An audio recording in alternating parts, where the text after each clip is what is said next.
Hello and welcome friends, let's ক্র্যাকের তরফ থেকে তোমাদের সকলকে স্বাগত জানাই।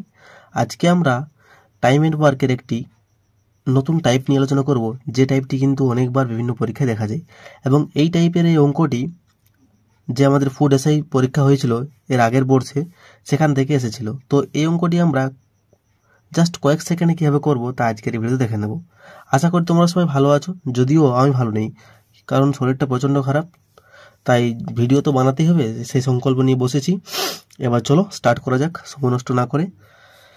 দেখো, বলেছে এ এর 2 দিনের কাজ বি এর 3 দিনের কাজের সমান। এ যে কাজটি 8 দিনে করে বি সেই কাজটি কত দিনে করবে। একে আমরা খুব সিম্পলি করতে পারবো, দেখে নেওয়া যাক। এ এর 2 দিনের কাজ, অর্থাৎ এ লিখলাম, এ এর 2 দিনের কাজ বি এর 3 দিনের কাজের সমান, তাহলে সমান চিহ্ন দিলাম, বি এর 3 দিনের কাজের সাথে সমান হলো। তাহলে এরপর কি করবো, আমি এখান থেকে এ আর বি এর মানটি বের করে নেব, অর্থাৎ এ বাই বি পেলাম, অর্থাৎ 3/2 হলো এখানে। তাহলে A/B এর মান কত হলো না, 3:2। তাহলে এ এর মান হলো 3, বি এর মান হলো 2। বোঝা গেছে? এদূর বুঝলাম। পরের লাইনে কি বলেছে, এ যে কাজটি 8 দিনে করে বি সেই কাজটি কত দিনে করবে। তাহলে এ যে কাজটি 8 দিনে করছে, বি সেই কাজটি কত দিনে করছে সেই জায়গাটি আমি x ধরে নিলাম। বোঝা গেছে?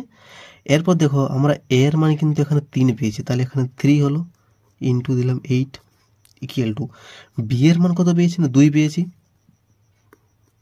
Into x। তাহলে এখানে হলো 8 3 24 ইকুয়াল টু হলো 2x। তাহলে 2 12 হলো 24, তাহলে x ইকুয়াল টু কত হলো না 12। তাহলে x এর মান আমি এখানে 12 পেলাম। তাহলে বলতে পারি যে বি সেই কাজটি কত দিনে করতে পারবে না 12 দিনে করতে পারবে। Option B is the correct answer. বোঝা গেছে? খুব সিম্পল।